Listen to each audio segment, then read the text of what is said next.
Akishina left his home and began living at the Sunaharasu boarding house with a firm determination to prove that he could live independently and be seen as more mature.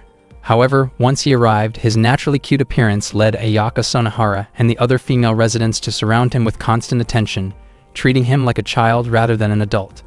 Their caring yet playful behavior often left Aki feeling awkward, as his desire to appear grown-up clashed with the warm but teasing atmosphere that followed him every day. Aki was a middle school student who was standing in Tokyo while looking at a city map. He quietly observed several girls passing by and thought about how many different kinds of people lived in Tokyo. The girls noticed Aki as well and wondered among themselves whether he was a boy or a girl. Aki then asked a woman for directions to Sunaharasu. After showing him the route, the woman assumed that Aki had just moved to the area. Aki introduced himself politely, and the woman believed that Ayaka would be happy to welcome such an adorable new resident. Aki had moved into the dormitory in the spring because he was about to start middle school. He deliberately chose Tokyo because, in his previous hometown, he was often mistaken for a girl due to his cute appearance. Aki felt motivated to begin a new chapter of his life and hoped to become more confident and mature. Suddenly, heavy rain began to fall, leaving Aki completely soaked. Not long after, he arrived at Sunaharasu. When he stepped inside, the dormitory felt unusually quiet, and Aki assumed no one was around. Unexpectedly, a young woman approached him from behind and playfully surprised him, which caused Aki to turn around in confusion. The woman introduced herself as Ayaka, the caretaker of Sunaharasu, and greeted Aki warmly. Aki was genuinely surprised to learn that she was the dormitory caretaker, as he had not expected someone so young to hold that role. Ayaka noticed that Aki was drenched from the rain, and out of concern for his health, guided him inside so he could warm up and rest. Afterward, Aki soaked in a warm bath. He found himself wondering why no one had mentioned that the dormitory caretaker was so young. Since the caretaker also lived in the dormitory, Aki realized that he would be sharing the same roof with Ayaka, who left a strong impression on him with her kindness and calm demeanor. Ayaka checked on Aki to make sure he was comfortable and explained that helping new residents adjust had always been part of her family's responsibility. In the past, her grandmother usually handled these duties, but since she was currently receiving medical care, Ayaka had taken over. Aki felt deeply relieved and thought about how much he wanted to reassure his father in Shizuoka that he was doing well and that Tokyo truly felt like an amazing place. At that moment, Ayaka assumed that Aki was a girl, which caused some internal conflict for him. Aki struggled between staying silent to avoid embarrassment and being honest in order to grow into a more confident young man. After gathering his courage, Aki clearly explained that he was actually a boy. Ayaka quickly understood and acknowledged her misunderstanding, since most residents at Sunaharasu were usually male. Even after realizing the truth, Ayaka remained calm and supportive. To her, Aki was still a child who needed proper care and guidance. She reassured him that her role as caretaker was to look after all residents equally, regardless of gender, and to make sure they felt safe and comfortable in their new environment. When Aki later opened his eyes, he found himself resting in a room. He wondered why he had lost consciousness earlier and realized it was due to exhaustion from the long day and the cold rain. He felt warm and secure, knowing Ayaka had made sure he was properly taken care of. Aki apologized for causing trouble, but Ayaka explained that she could not leave him in such a weakened condition and had helped him change into dry clothes so he could rest. Aki felt embarrassed at the thought of causing concern, while Ayaka admitted she had initially mistaken him for a girl because of his name and gentle appearance. She promised to continue taking good care of him as the caretaker of Sunaharasu. Aki thanked her sincerely but also expressed that he hoped she would not overexert herself for his sake. Ayaka responded with reassurance, explaining that everything she did was simply part of her responsibility. She then mentioned that she would prepare dinner and would let Aki know once it was ready. Before leaving, she gave him a comforting gesture to encourage him to relax and regain his energy, explaining that she simply wanted him to feel welcome and at home. Aki watched Ayaka while she was cooking, feeling genuinely impressed by how capable she was. She seemed able to do everything on her own while managing the dormitory by herself. Ayaka was not only kind and attractive, but she also never really saw Aki as a boy. She often treated him in a very affectionate and protective way. Aki had already asked her not to call him Aki-chan, yet Ayaka thought the nickname sounded cute. Back then, Aki's friends used to call him the same way because they often mistook him for a girl, and they even enjoyed dressing him up. Aki had hoped that moving to Tokyo would give him a completely different daily life and help him become more confident and masculine, but it seemed that his situation had not changed much. Even so, Aki encouraged himself not to give up so quickly on his very first day. When Ayaka was hanging laundry outside, Aki approached her, wanting to prove that he could be reliable. He rushed over and offered to help, but due to his clumsiness, he accidentally picked up one of Ayaka's personal clothing items, which immediately made him flustered and embarrassed. Ayaka simply smiled and said she appreciated his help, while also reminding him that she could handle the laundry herself. Feeling awkward, Aki quickly tried to refocus. Ayaka then asked him to help with the bed sheets, followed by taking care of the plants, but Aki ended up stumbling while carrying water. When they moved on to mopping the floor, Aki became overly enthusiastic and slipped again. Ayaka hurried over to make sure he was not hurt. At that moment, Aki explained that he had decided to act more confident and mature because ever since he was young, people had treated him like a girl. That was the main reason he chose to move to Tokyo, hoping to change how others saw him. Ayaka gently embraced him and suggested that he did not need to force himself to change. She apologized for not realizing how he felt earlier and promised to start calling him Aki-kun instead. However, the way she said his name still sounded just as cute as before.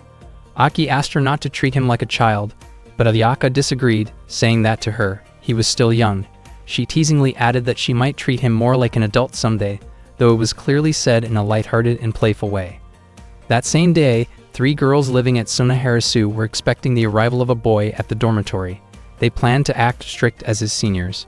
Just as Aki and Ayaka were standing close, the 3 girls suddenly appeared. They were Yuri, Yuzu, and Sumire, and all of them were surprised by what they saw. Yuzu quickly asked them to stop, lightly scolding Ayaka for teasing Aki too much. Sumire jokingly told Aki that the 3 of them had also experienced Ayaka's playful behavior before. Aki was amazed by how tall Yuri and Sumire were. Yuri assumed that Ayaka often put people in awkward situations and believed that most boys would easily be overwhelmed by her personality. Hearing this made Ayaka feel slightly uneasy as memories of past misunderstandings crossed her mind. Yuzu then encouraged Aki not to look so down and introduced herself as the student council president of Tanamachi. Suddenly, Sumire lifted Yuzu up with ease and introduced herself as the vice president. She became overly excited and lost her balance, collapsing shortly after. Yuri then introduced herself as the student council secretary. At first, Aki felt relieved because Yuri seemed calm, though she quietly drifted off into her own imagination.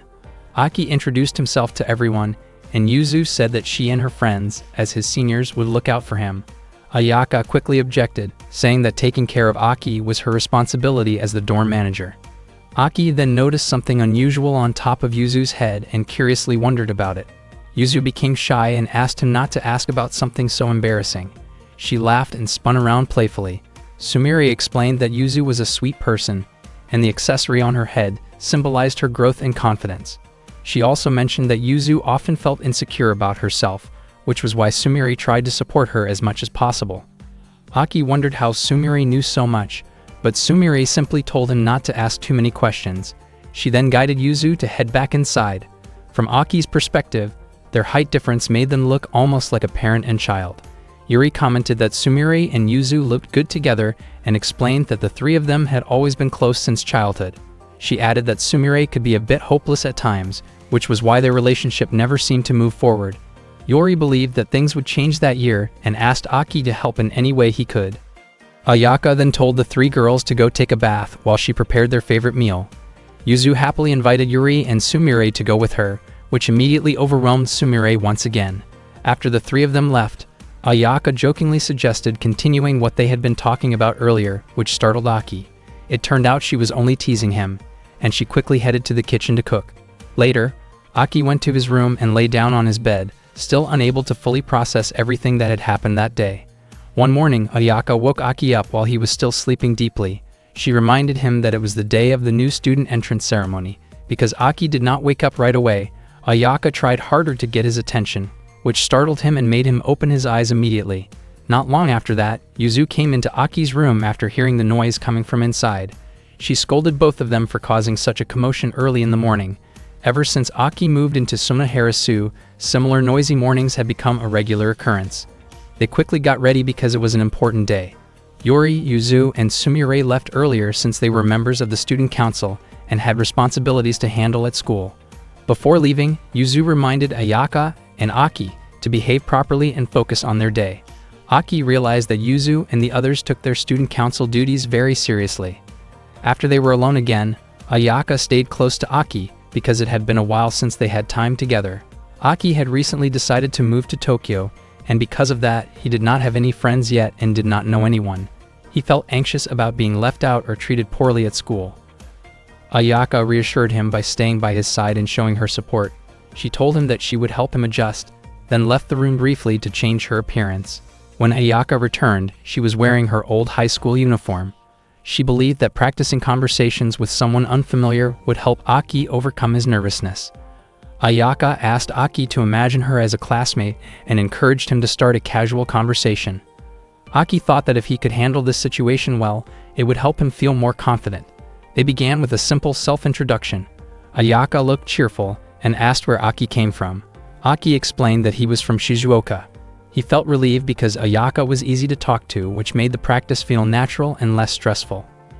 During their conversation practice, Ayaka acted playful and exaggerated to lighten the mood, explaining that she was just joking around to help Aki relax. Aki felt confused by her behavior but understood that she was trying to distract him from his anxiety. Ayaka asked whether he still felt nervous and admitted that she also sometimes felt the same way when facing new situations.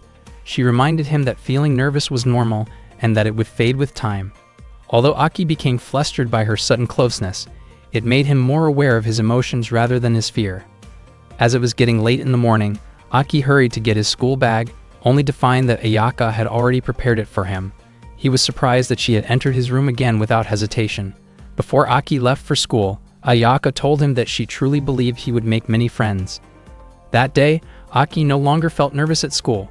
When he returned home, he shared that his first day went smoothly and that he was able to stay calm thanks to the practice they did that morning. He felt that his classmates seemed kind, which made everything easier. Ayaka hugged him gently and praised him for doing his best. She reminded him that she was always willing to help whenever he faced difficulties, as it was part of her role as a caretaker of Sunaharasu. Aki smiled warmly, and that moment marked the beginning of his new life. It had been a full month since Aki started living at Sunaharasu. By now, he had grown used to his new school uniform, his new school, and the unfamiliar environment around him. After returning home from school that day, Aki planned to work on his homework while his mind was still focused. Unfortunately, the moment he opened the door, he froze in surprise after seeing Ayaka wearing a cheerleading outfit. There were still many things in Tokyo that Aki did not fully understand. That afternoon, Aki tried to concentrate on his homework in his room, while Ayaka stayed behind him, offering encouragement in her own energetic way. Aki found himself wondering whether Ayaka was actually supporting him or unintentionally distracting him. He could not understand why she was dressed like that in the first place. Not long after, Yuzu arrived with the others. Yuzu's small body was lifted up by Sumire and Yori, and her head nearly bumped into the doorframe during the commotion.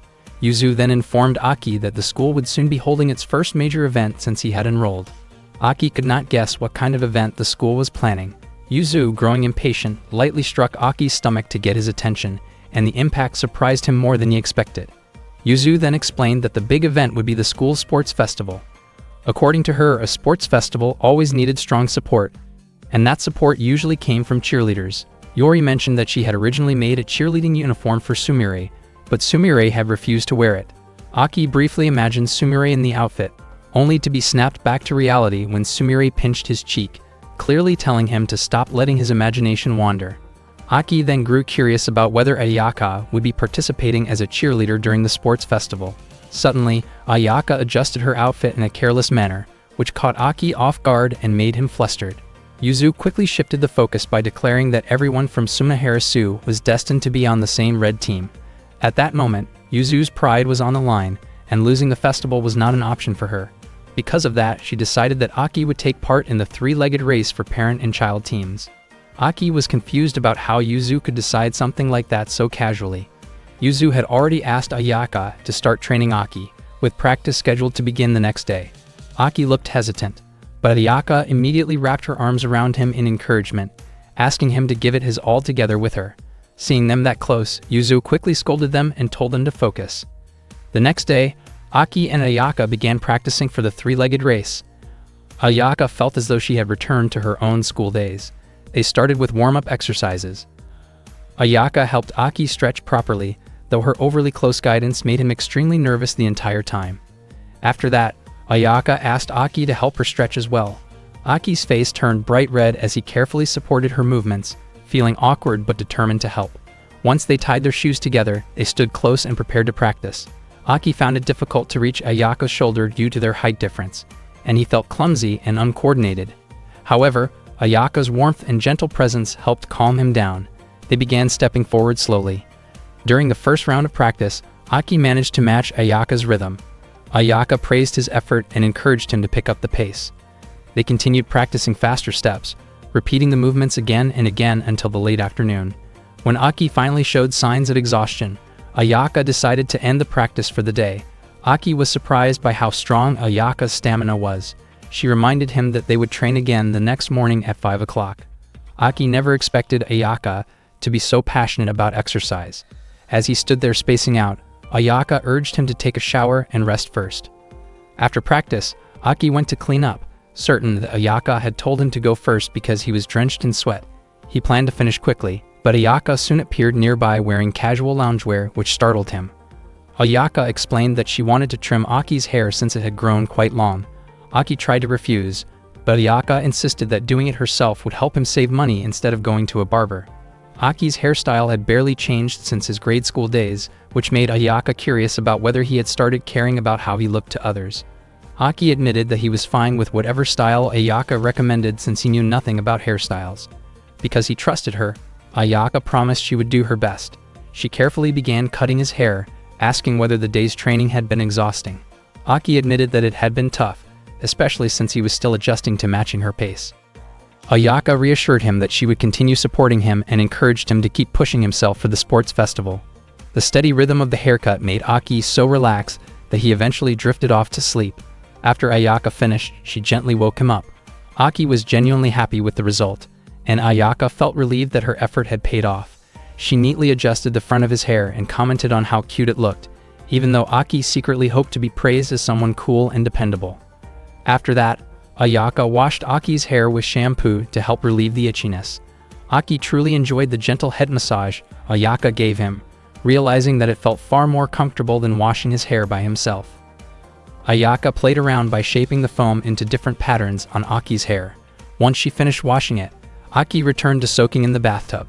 However, Ayaka did not leave the bathroom, and instead joined him in the tub as well, which naturally caught Aki completely off guard. Ayaka casually explained that bathing together could help them build teamwork for the upcoming race, believing that if they could synchronize their breathing, their running would become faster. Without hesitation, Ayaka stepped into the tub, causing Aki to react in embarrassment and panic. After they finished bathing, Aki lay down on his bed, thinking about how he would likely stay close to Ayaka until the sports festival arrived. Every day, Aki and Ayaka continued their training so they could better match their movements during the competition. They exercised together, played games, shared meals, and rested in the same space as part of their daily routine. Eventually, the day of the sports festival arrived. Yuzu gathered everyone and suggested that they head to school together. Unexpectedly, Aki looked unusually weak that morning. Spending so much time so closely with Ayaka had mentally and physically drained him, and it seemed like he had reached his limit. His expression looked gloomy, as if he might not be very useful that day. On another day, loud screams suddenly came from Yuzu's room, prompting Aki to rush over to check on her. It turned out that Yuzu was terrified because there was a spider in her room. In her panic, she threw an object toward Aki's head, mistakenly accusing him of sneaking around. Yuzu insisted that there was a large spider in her room and demanded that Aki get rid of it. Aki refused because he was scared as well. Yuzu criticized him harshly, calling him weak and unreliable. Aki questioned whether Yuzu was truly that afraid of spiders. Yuzu admitted that she was scared of all insects, especially ones that looked slimy and unpleasant. Hearing that, Aki could not help teasing her a little. Yuzu became irritated and lashed out, knocking Aki to the floor. At that moment, the spider descended right in front of Yuzu's face, causing her to scream in terror. Sumire immediately rushed over to protect Yuzu, accidentally stepping on Aki as he lay on the ground. Sumire focused entirely on making sure Yuzu was safe. Yuzu, still shaking and crying, clung tightly to Sumire, overwhelming her in the process. Sumire prepared herself to deal with the spider, but when it suddenly dropped closer to her, she lost consciousness out of shock. Yuri then calmly explained that spiders were actually harmless and beneficial creatures. She pointed out that their 8 legs made people fear them, but they generally did not attack humans and should not be killed. Even so, Aki felt that the situation could not simply be ignored.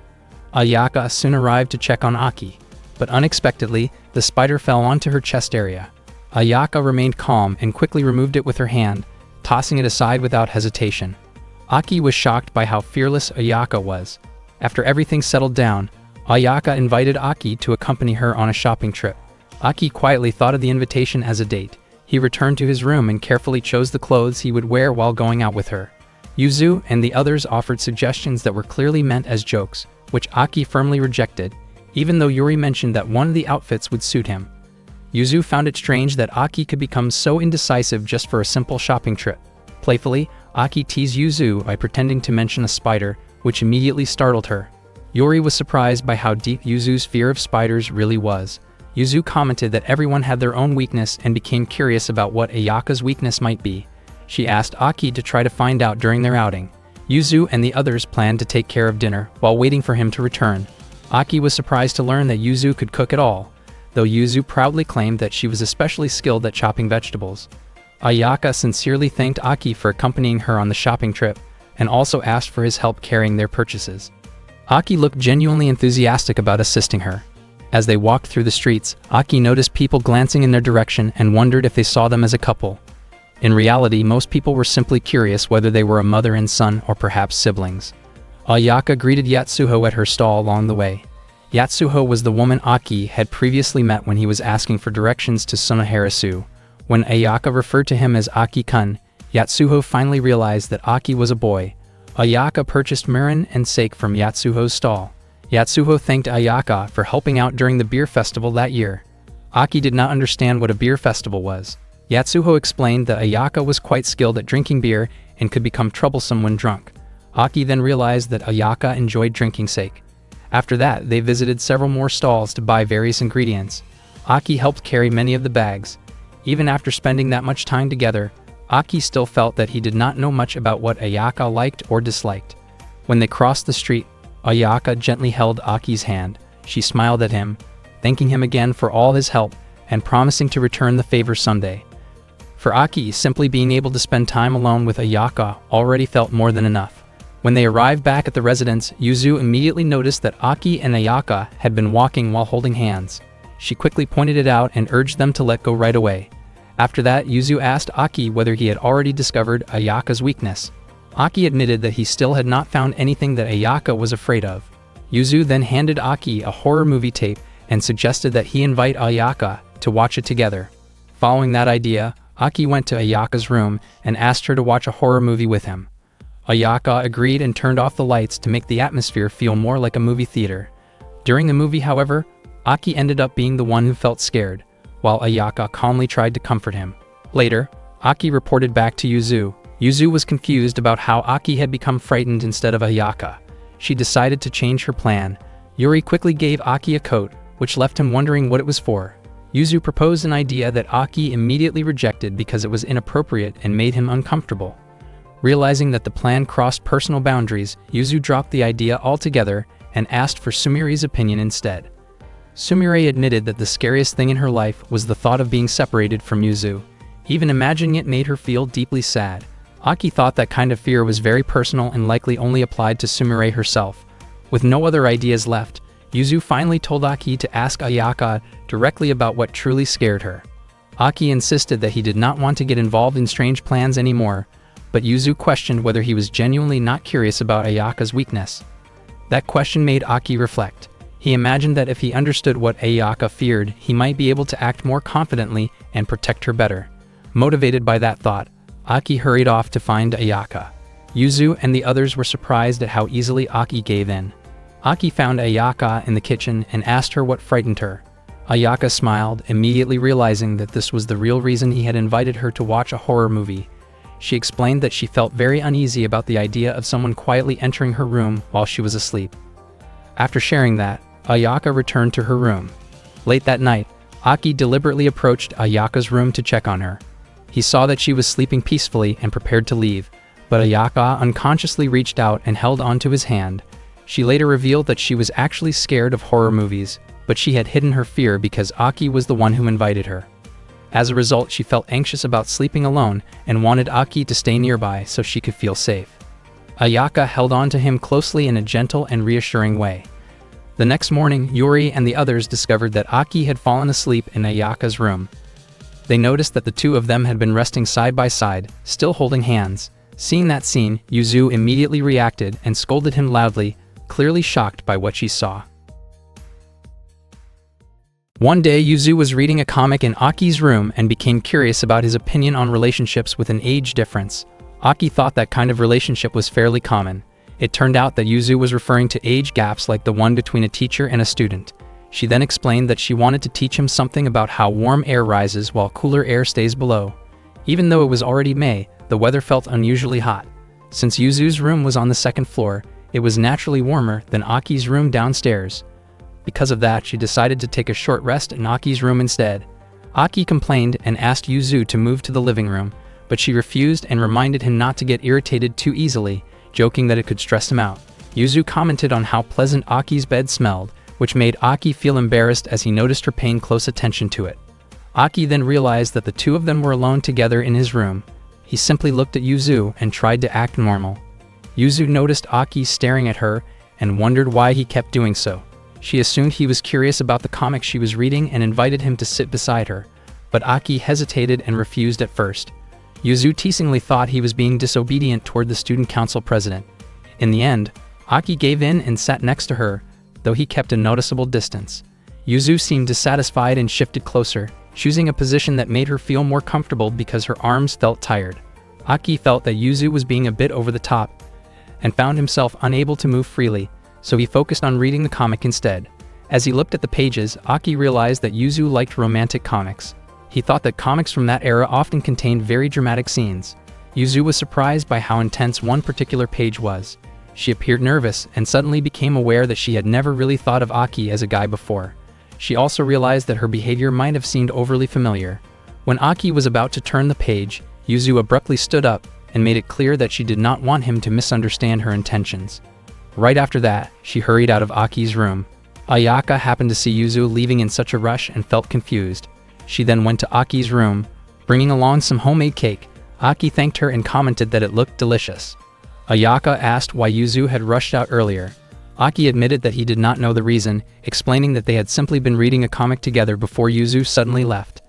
Ayaka asked Aki to reenact what had happened, so she could better understand how Yuzu might have felt, especially their positions while reading the comic together. Aki realized that the situation had been rather awkward. He explained how close their positions had been at the time.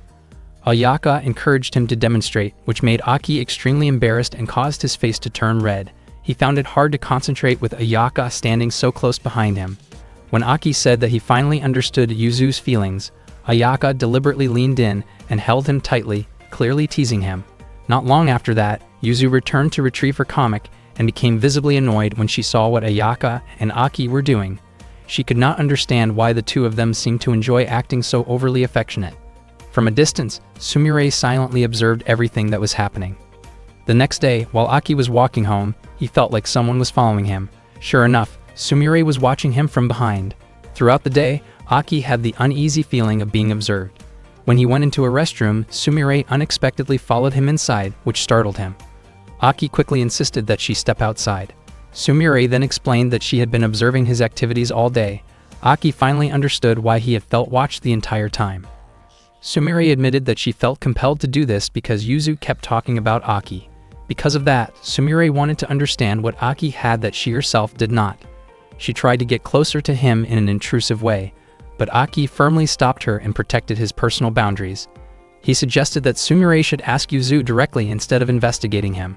Sumire replied that Yuzu was always busy and implied that Aki should be more aware of the situation. Aki realized that both Sumire and Yuzu had their own unique personalities. After that, Sumire followed Aki into his room. Even though she claimed she would not bother him, Aki was surprised that she actually came inside. He could not relax at all because every movement he made seemed to be carefully observed by Sumire. He was also startled when she suddenly stepped closer to him. Sumire pointed out that many of his homework answers were incorrect. Aki commented that she must be very diligent with her studies, but Sumire said that it was only natural for a student council member. According to her, being part of the student council meant setting a good example for other students. That made Aki wonder if Yuzu was also academically talented. Sumire then patiently helped Aki correct his homework. Aki felt genuinely happy because her explanations were easy to understand and made studying enjoyable. Only afterward did Sumire realize what she had been doing, and she returned to her original goal of examining Aki's room. She carefully looked around every corner of the room. Her proximity made Aki feel tense, and he tried to avert his gaze to stay calm. Sumire discovered a cat plush toy and asked Aki about it. He explained that it was a gift from a friend before he moved to Tokyo. Sumire hugged the plush tightly, surprising Aki. He never expected her to like something like that. Sumire then wondered whether it was strange for her to enjoy cute things. Aki admitted that he did not fit every traditional expectation of masculinity and that he also liked cute items. Hearing that made Sumire happy, as she believed it was completely normal to enjoy things that were cute. Aki had never seen Sumire look so enthusiastic before. Suddenly, Ayaka came to Aki's room to return his laundry. She was clearly surprised when she saw Aki looking unusually close to Sumire. To prevent any misunderstanding, Sumire immediately made it clear to Ayaka that she had no kind of relationship with Aki. Aki felt relieved because Sumire was always honest and straightforward. Sumire admitted that the two of them had only ended up showing each other their embarrassing sides, even though her explanation sounded somewhat ambiguous. Ayaka responded by saying that she also had something similar, which completely caught Aki off guard. Shortly after that, Ayaka left Aki's room. Sumire seemed to understand why Yuzu was fond of Aki, so she took a closer look at him to confirm her thoughts. She then apologized for causing trouble and said her goodbyes. Aki felt that the entire day had been incredibly exhausting. Before leaving, Sumire reminded him to place any inappropriate magazines on a high shelf, so Yuzu would not be able to reach them. Aki was confused because he was certain he did not own anything like that. One night, Yuri, Aki, and Yuzu quietly checked on Sumire, who appeared unusually gloomy in her room. Aki became curious about what had caused her mood to change.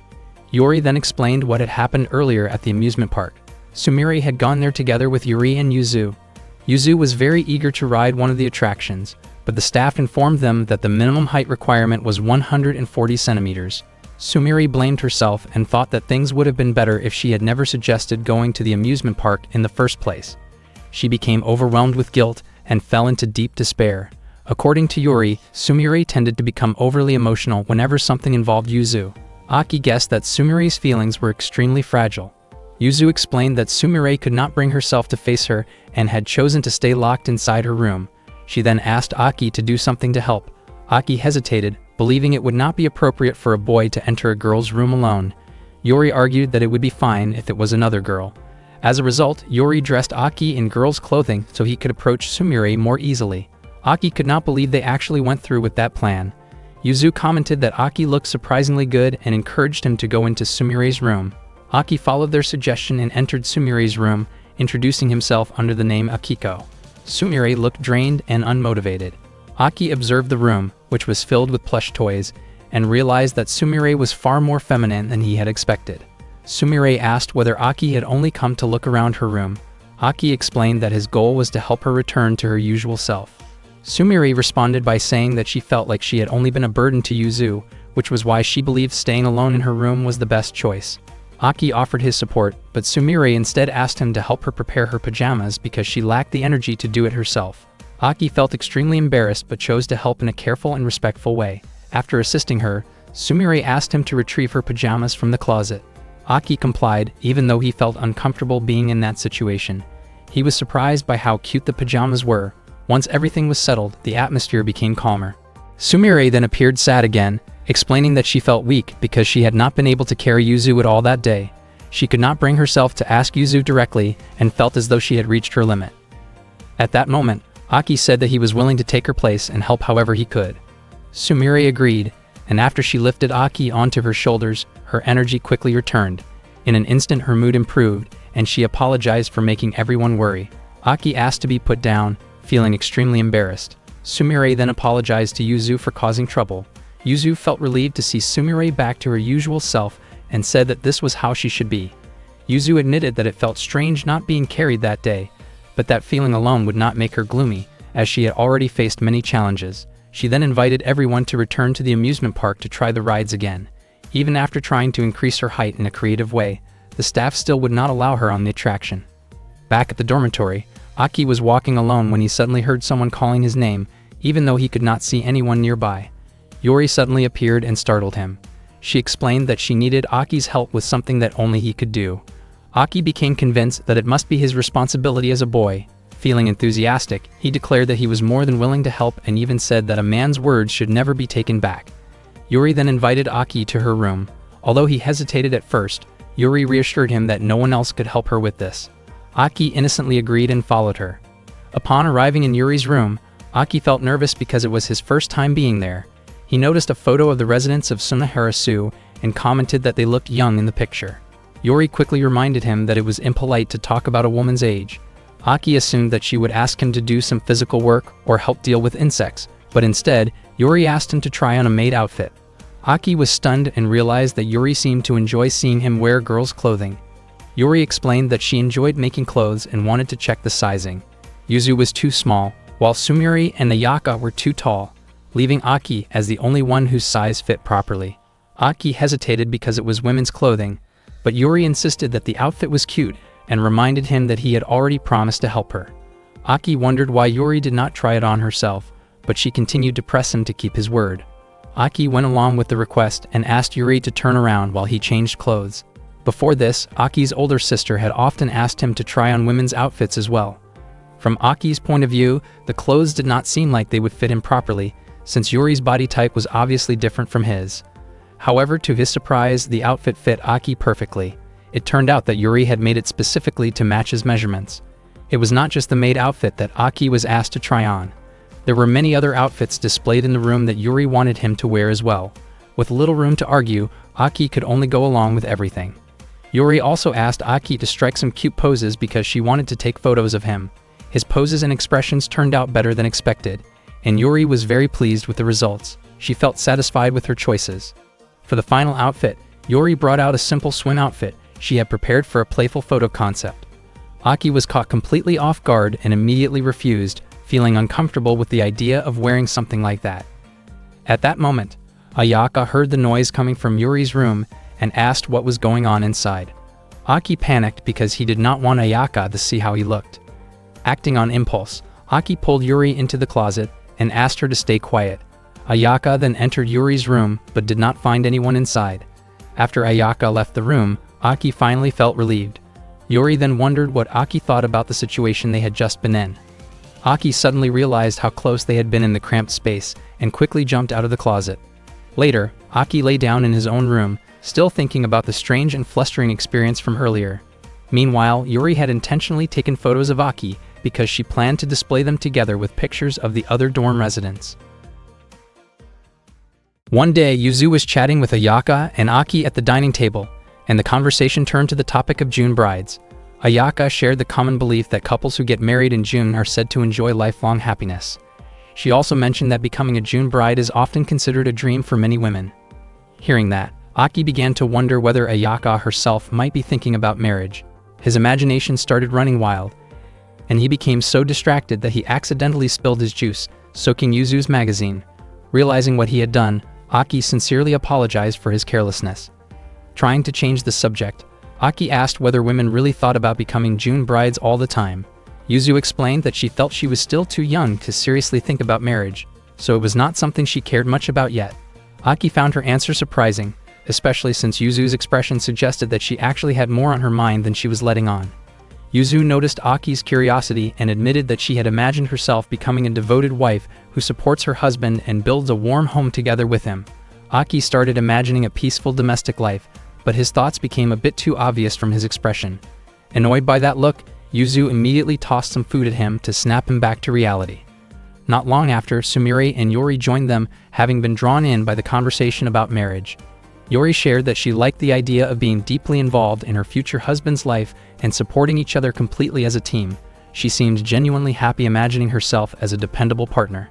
Sumire, on the other hand, admitted that she had never seriously thought about marriage. Yuzu commented that although Sumire appeared from the outside to be a hardworking, career-focused woman, she was actually very affectionate and gentle at home. Sumire quickly denied that image, insisting that she would never act as sweet or clingy as Yuzu described. Yuri then grew curious about Ayaka's view on marriage, and Yuzu felt the same. Ayaka explained that she believed the best kind of relationship was one where both partners helped and supported each other equally. However, she also felt that her current daily life was already fulfilling, so marriage was not something she was actively thinking about yet. Yuzu and the others were deeply moved by Ayaka's calm and mature perspective. After that, everyone became curious about Aki's thoughts on marriage and whether there was anyone he might want to marry someday. The question caught Aki completely off guard, and Yuzu quickly told him that he did not need to answer something so sudden and personal. Later, while resting in his room, Aki kept thinking about Ayaka's words regarding mutual support in a relationship. He wondered if there was anything he could do right now to be more helpful to her. In his imagination, he pictured a future where he could support Ayaka in small, meaningful ways as they went through daily life together. Motivated by those thoughts, Aki picked up a magazine and looked for tips on how to help others more effectively. Around that time, Ayaka was getting ready to cook, and Aki suddenly showed up and asked her to teach him how to cook. Ayaka was surprised by the request, but Aki explained that he had simply felt like learning something new. Ayaka smiled and asked him to help prepare the ingredients. She showed Aki how to properly handle chicken and how to chop onions safely. They continued by making a potato salad, and Ayaka asked Aki to pour in the mayonnaise. There was only a small amount left, so she demonstrated how she usually made sure none of it went to waste. Once the meal was ready, Yuzu was thrilled to see fried chicken served at the table. Ayaka mentioned that Aki had helped her cook, which surprised Sumire. Sumire jokingly commented that Aki was acting like a very dependable future partner. Hearing that made Yuzu visibly annoyed, and she admitted that she felt frustrated about being outdone by Aki in terms of domestic skills. Aki, however, looked confused since he had actually been trying to appear more reliable rather than gentle. Yuri casually added that cooking was often considered a shared responsibility in a household.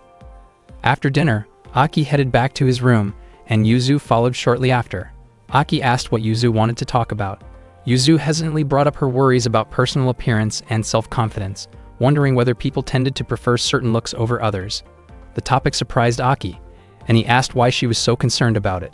Yuzu insisted on hearing his honest opinion. Feeling awkward but sincere, Aki told her that he thought she looked great just the way she was.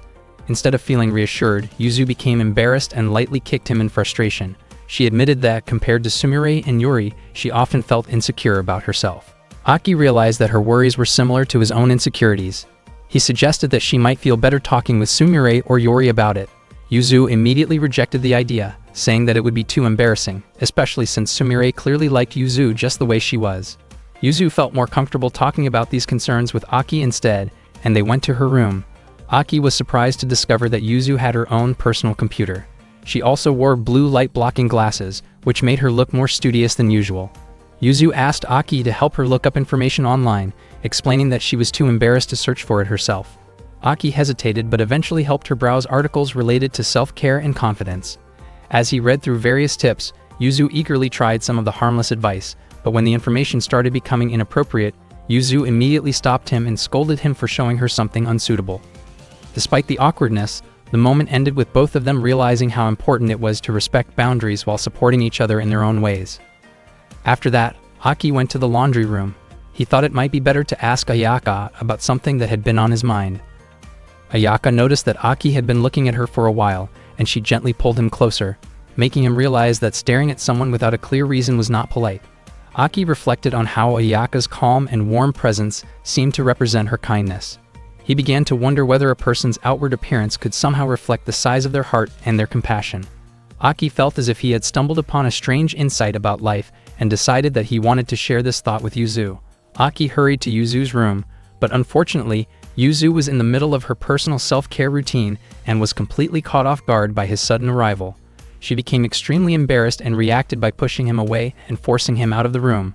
Aki tried to explain his idea, thinking that Ayaka's gentle nature was what made her so admirable, and that Yuzu could also grow more confident by being open-hearted. Instead of calming the situation, this only made Yuzu even more upset, and she chased Aki out of her room. Later, Yuzu met Ayaka, who was cleaning the dormitory. Ayaka showed Yuzu an old swimsuit from when she was younger. Seeing it made Yuzu think that there was still hope for her to grow and change in her own way. She became very excited by this thought, and it was fortunate that Ayaka did not mention that the swimsuit was from her grade school days. That afternoon, Ayaka surprised Aki by suddenly appearing at his window. She invited him to help fix a leaking roof. Ayaka apologized for disturbing Aki while he was studying, but Aki was more than willing to help her. They climbed up to the roof using a ladder, and it was the first time Aki had ever seen the view from up there. He almost slipped, but Ayaka quickly caught him. Aki could not tell whether his racing heart was caused by being so close to Ayaka or by the height itself. They covered the roof with a tarp. The building was old, and Ayaka explained that her grandmother wanted to protect the memories inside it, which was why it had never been rebuilt. Ayaka respected that wish deeply. Their work finished sooner than expected, and Ayaka thanked Aki, saying that she could not have done it without him. Suddenly, they realized that the ladder they had used had fallen over. Aki was certain that someone must have knocked it down by accident. At that time, Yuzu and the others had not returned yet, and Aki did not have his phone with him. Aki suggested that the roof was not too high and that he might be able to climb down carefully, but Ayaka refused to let him do something so risky. She offered to go instead, but Aki stopped her, knowing it would be dangerous. They sat quietly on the roof, hoping that a neighbor might pass by. Ayaka believed that Yuzu and the others would return soon. Aki found himself wishing that he could stay alone with Ayaka a little longer. Before long, heavy rain began to fall. They remained seated, covering themselves with the tarp. Ayaka apologized, never expecting the situation to turn out that way. Aki reassured her that it was not her fault, since the rainy season had already begun. To keep Aki warm, Ayaka held him close so he would not feel cold. Yuzu and the others still had not returned, likely because they were busy with student council activities. Aki briefly wondered what would happen if no one came, then questioned why he kept thinking such strange thoughts. Suddenly, Aki slipped again, but Ayaka quickly caught him once more. Not long after, Yuzu arrived and saw them on the roof, asking what they were doing. Yuzu and the others followed her up. Ayaka explained that she and Aki were fixing the roof, but Yuzu and the others misunderstood the situation and teased them for being too close. Aki denied it and explained that the ladder had fallen, leaving them unable to get down. Yuzu commented on how careless that was, but moments later, the ladder she was using also fell over. On another day, heavy rain poured down after school. Aki headed straight for the bathroom, but Yuzu rushed ahead of him. Aki noticed that Yuzu's clothes were soaked from the rain, which made her feel very embarrassed. Aki pointed out that Yuzu had rushed in without thinking, even though he had arrived first. Yori suggested that they settle it fairly by playing rock, paper, scissors to decide who would go first. The four of them played, and Aki and Yuzu won. As a result, Yori told them they could use the bathroom first. Yuzu decided to wait and take her turn later with Yuri and Sumire. Yori felt slightly guilty toward Aki, but Yuzu joked that Aki should feel lucky just knowing they were nearby. Yuri commented that Yuzu's joke sounded a bit inappropriate, and the moment quickly turned awkward before everyone moved on. Meanwhile, Ayaka helped dry Aki's soaking wet hair. She wondered why he had not taken a bath first, and Aki explained that Yuzu and the others were using the bathroom before him. He felt slightly awkward, yet comforted, as Ayaka gently focused on drying his head. At the same time, Yuzu and Yuri had already stepped into the bath. Yuzu encouraged Sumire to join them, while Sumire appeared visibly nervous. Yuri reminded Yuzu not to tease her, hoping to keep the atmosphere calm and comfortable. When Sumire finally joined them, she remained cautious and only dipped her feet into the water. Yuzu pulled her closer so they could soak together, causing Sumire to blush and grow flustered. As Yuzu washed her hair, Yuri quietly noticed how much more mature Sumire seemed compared to before. Yuzu jokingly wished she could share even a fraction of that growth. Sumire casually mentioned that Yuzu herself had changed slightly, which immediately lifted Yuzu's mood and made her feel rewarded for her efforts. It had been a long time since the three of them had bathed together, and with a school trip coming up soon, they hoped there might be another chance. Yori felt a bit concerned about leaving Aki behind during the autumn trip, imagining that Ayaka would end up taking care of him alone. Yuzu agreed that someone should probably keep an eye on Aki while they were away. Yori suggested asking Nana for help, but Yuzu felt uncertain about trusting Nana with that responsibility. They eventually realized that having a boy living with them meant they always had to stay aware of their surroundings. Elsewhere, Ayaka noticed Aki sneezing repeatedly and asked if he was still feeling cold. She offered him a blanket and a warm drink, but Aki insisted that he was fine. Unexpectedly, Ayaka moved closer, attempting to warm him up directly, which immediately made Aki uncomfortable and caused him to refuse. Ayaka then checked his temperature by leaning in close to his face. Aki's face turned red and his body temperature rose. He quickly pulled away and reassured her again that he was fine. Ayaka then invited Aki to lie down with his head resting on her lap. Aki realized that she had been asking him to do this quite often lately. As Ayaka gently stroked his hair, she reflected on how Yuzu had been the one resting on her lap recently, while Yuri had never done so.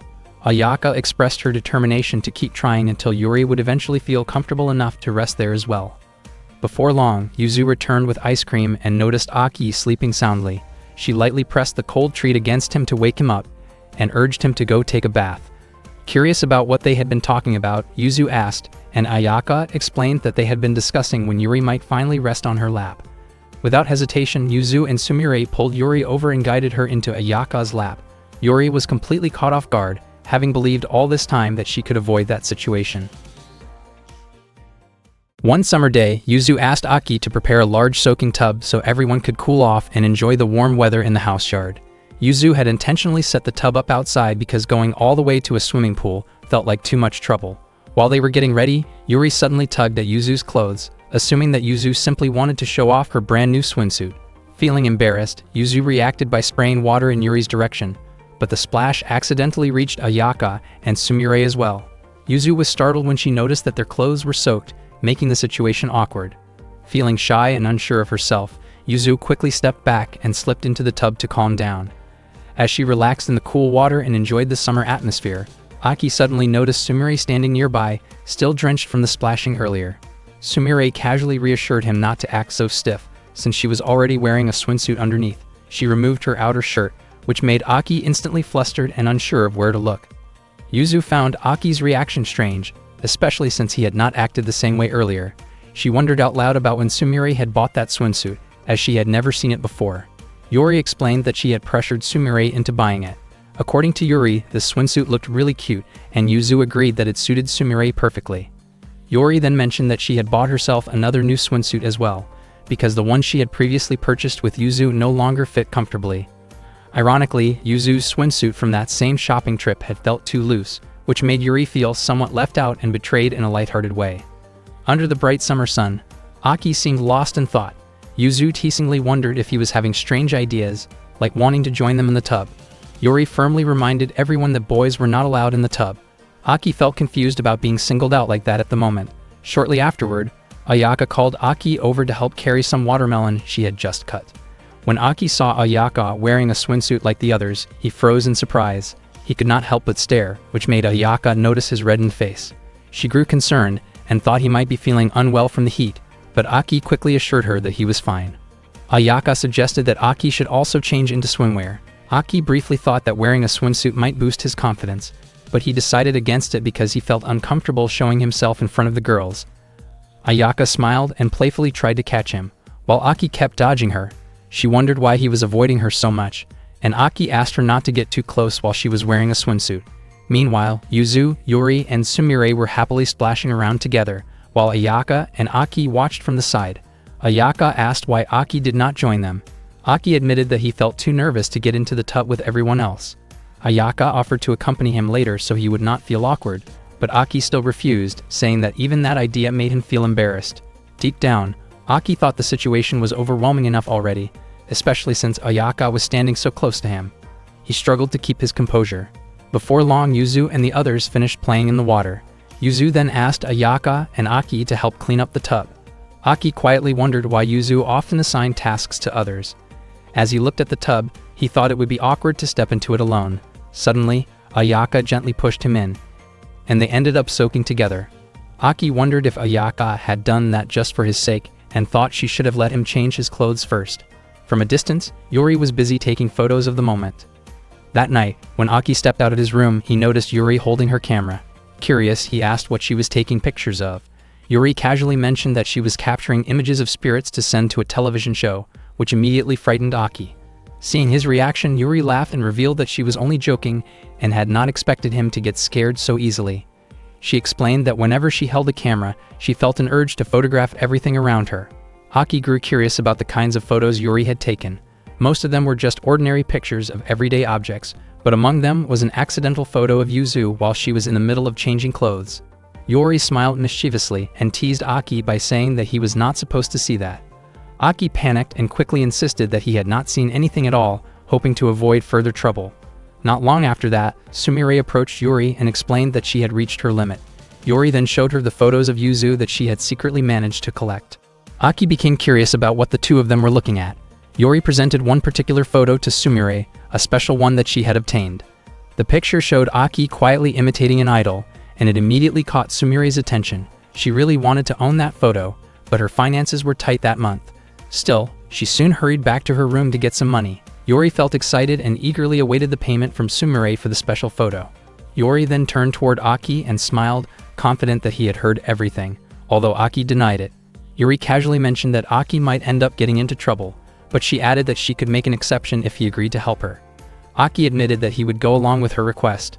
Yuri looked pleased and hinted that she wanted to show him something interesting. After that, they headed toward Yuzu's room. Yuri brought along a girl's comic with a rather questionable storyline and placed it in front of Yuzu's door. After that, they simply waited. Before long, Yuzu stepped out of her room and picked up the comic. Her reaction was genuinely interesting to watch, and at that exact moment, Yuri quickly took a photo. Soon after, Yuzu returned to her room. Aki felt uneasy, thinking that what they were doing was not much different from spying on Yuzu. Yuri, however, admitted that she enjoyed observing others to understand their habits and keep an eye on them, which was why she had asked for Aki's help. She also revealed that she actually wanted to observe Ayaka to learn more about her, but she had not found the right opportunity yet. Yuri believed that if Aki were the one to do it, it would surely work. Later on, Aki went to the kitchen to keep an eye on Ayaka. He tried to take a photo of her from behind, but Ayaka suddenly turned around. She noticed him right away and calmly suggested that if he wanted a photo, he should take one properly. Aki then took several photos of Ayaka, and she thanked him afterward. Aki later met up with Yuri to show her the photos he had taken. Yuri commented that Ayaka was indeed a beautiful girl, but she felt the photos were still missing something. This made Aki nervous, and he worried that he might get into trouble again. Yuri simply smiled and admitted that she had been joking from the beginning. Aki felt relieved, although he realized how difficult it was to tell when Yuri was joking and when she was not. Yuri kept the photo of Yuzu, clearly planning to make use of it again someday. One day, the residents of Sonaharasu gathered around the dining table. Ayaka congratulated everyone on completing the first semester. They were all excited and eagerly looking forward to summer vacation. For Aki, this would be his first summer vacation in Tokyo. Ayaka promised to make it an exciting one for him, but before that he needed to finish his summer homework. Starting the next day, Ayaka would take turns accompanying everyone while they worked on their assignments. Aki initially thought that Yuzu might resist doing her homework right away, but to his surprise, she did not mind at all and followed Ayaka's instructions. Yuzu explained that the residents of Sonaharasu did this every year. Ayaka then announced that the first turn would be Aki's. Hearing that, Aki looked extremely happy, knowing that he would be spending time alone with Ayaka the next day. Seeing how cheerful Aki was made Yuri wonder how long that happiness would last. The next day, Yuzu and the others said goodbye as they left to work on their student council duties. Before leaving, they cheered Aki on as he prepared to work on his homework. Aki quickly cleaned his room, but once he finished, he started to wonder if the effort might seem suspicious. Not long after, Ayaka arrived, and Aki looked very nervous. He was surprised by Ayaka's appearance, which resembled that of a teacher. Ayaka asked Aki to address her as if she were a teacher for the day. Aki served her some tea and busied himself preparing everything, but Ayaka reminded him to focus on starting his homework. Aki asked whether she was only there to keep him company without helping him directly. Ayaka explained that relying on help from the start could easily become a habit. She added that if Aki managed to complete everything on his own, she would reward him. Hearing that, Aki felt motivated and ready to do his best to finish his homework by himself. Ayaka felt uncomfortably hot because Aki's room did not have air conditioning. She took off her outer layer, which made Aki even more nervous, so he drank some tea to calm himself down. Aki tried to focus again on working on his homework, but this time Ayaka kept looking at his face, which made him feel even more flustered. Not long after that, Ayaka pointed out that Aki had written one of his answers on the wrong line and showed him the mistake. Aki found it hard to concentrate because Ayaka was sitting very close right in front of him. He asked for a short break, but Ayaka refused because there was still a lot of homework left to finish. She even told him not to leave his seat yet. With no other choice, Aki continued working on his homework. Aki actually enjoyed doing homework with Ayaka beside him, but he never expected their distance to be that close. That night, Aki finally managed to finish all of his homework. His body felt completely worn out, and Ayaka gently patted his head. She praised him for being able to complete his homework on his own. Aki then hurried to the bathroom since he had been holding it in all day. After he came back, Aki reminded Ayaka about the reward she had promised. He had imagined something much more exciting, but instead, Ayaka simply gave him an ice cream as his reward. Even though it was not what he expected, Aki still accepted it. Ayaka ate her ice cream as well, and the scene caught Aki's attention so much that he ended up staring without realizing it. Suddenly, the doorbell rang, and it turned out that Yatsuho had arrived to deliver an order. Yatsuho looked surprised by Ayaka's appearance. Ayaka explained that she was acting as a teacher at the moment. She thanked Yatsuho for taking the trouble to deliver the juice she had ordered. Aki looked at the juice, and Yatsuho mentioned that it was a high-quality imported product. Ayaka said that once everyone living at Sunaharasu finished their homework, she wanted to hold a small celebration, and Aki could not wait for it. Ayaka told Yatsuho that Aki had already completed his homework. Yatsuho gently patted Aki's head and called him a hard-working kid. She then gave Ayaka a bottle of drink as a summer gift. Aki and Ayaka brought the juice to the dining table. Ayaka mentioned that her younger sister really loved imported drinks like that. Aki asked what Ayaka's younger sister was like. Ayaka explained that her sister was a high school student, a kind girl who had been raised by their grandmother. Aki imagined that Ayaka's younger sister must be just as pretty as Ayaka herself, but Ayaka suddenly added that her sister had a very energetic and feisty personality. Ayaka then told Aki to open one of the bottles since he had worked so hard that day. Aki chose to open the bottle that Yatsuho had given, only to realize that it contained alcohol. He quickly apologized, and Ayaka decided to drink that bottle herself while telling Aki to drink the juice instead. They raised their drinks together to celebrate summer vacation. As Aki looked at Ayaka, he began to realize that this was part of the charm of adults. Not long after that, Yuzu and the others returned. Yuzu was surprised when she saw Ayaka's expression. She wondered if Aki had let Ayaka drink alcohol. Suddenly, Ayaka rushed toward Yuzu in an overly affectionate way. Yori and Sumire quickly covered Aki's eyes so he would not see what was happening. Confused, Aki asked what was going on. Yori explained that when Ayaka was drunk, she tended to act impulsively toward others. After focusing her attention on Yuzu, Ayaka turned toward the rest of them. Sumire stepped forward to face her and asked Yuri to take Aki somewhere safe, but Yuri refused because she did not want to leave Sumire alone. In an instant, Ayaka grabbed both Yuri and Sumire, leaving them sprawled on the floor. Aki was shocked by the sight. Aki decided not to run away because he could not bring himself to leave his friends behind. He resolved to deal with Ayaka on his own. Ayaka suddenly cornered him against the wall. Aki thought that Ayaka should only act that way towards someone she truly liked. Ayaka responded that she liked everyone and wondered if Aki did not like her. Aki panicked, thinking something inappropriate might happen, but instead, Ayaka suddenly fell asleep. Ayaka later opened her eyes and realized that she had fallen asleep on Aki's lap. She apologized and explained that whenever she drank sake, she always ended up acting strange and then passing out. She did not remember anything from when she was drunk. She even casually suggested that they could drink together once Aki was an adult. Aki felt relieved knowing that Ayaka did not remember what had happened. Before leaving, Ayaka mentioned that she would wait until Aki grew up. Hearing that, Aki's face turned red. One day during summer vacation, Aki was about to enter his room when he was suddenly startled to find a girl inside. She appeared to be changing clothes, which caught him completely off guard. Feeling deeply embarrassed, Aki immediately closed the door and stepped back. He began wondering whether he had gone into the wrong room. Not long after that, the girl came out and apologized for entering his room without permission while no one was around. She explained that until last March, the room had actually been hers. The girl then went back inside and became excited when she noticed several middle school first-year textbooks. She seemed very nostalgic and said she truly missed her middle school days. Aki did not expect her to be that enthusiastic. She also commented that the room felt very warm because there was no air conditioning, which explained why she had been trying to cool off. Aki reacted awkwardly, and she found his reaction amusing. She introduced herself as Nana. Nana initially assumed that Aki was a girl because his name sounded feminine. Aki firmly insisted that he was a boy, which led to an awkward and uncomfortable misunderstanding. Nana teasingly mentioned that Aki was often treated that way by Ayaka, which left him flustered. Soon after, Yuzu came to the room to scold Aki for causing a disturbance. When Yuzu saw Nana inside, she instinctively tried to close the door again. Nana, however, greeted Yuzu warmly and acted very familiar with her. When Nana tried to show something to Yuzu, Yuzu quickly guided Aki out of the room to avoid further awkwardness. Outside, Aki asked whether Yuzu knew Nana. Yuzu explained that Nana was a former student council president. Aki wondered whether the student council presidents at Tanamachi were chosen based on academic rankings, but Yuzu clarified that Nana was known for her strong personality and competitiveness.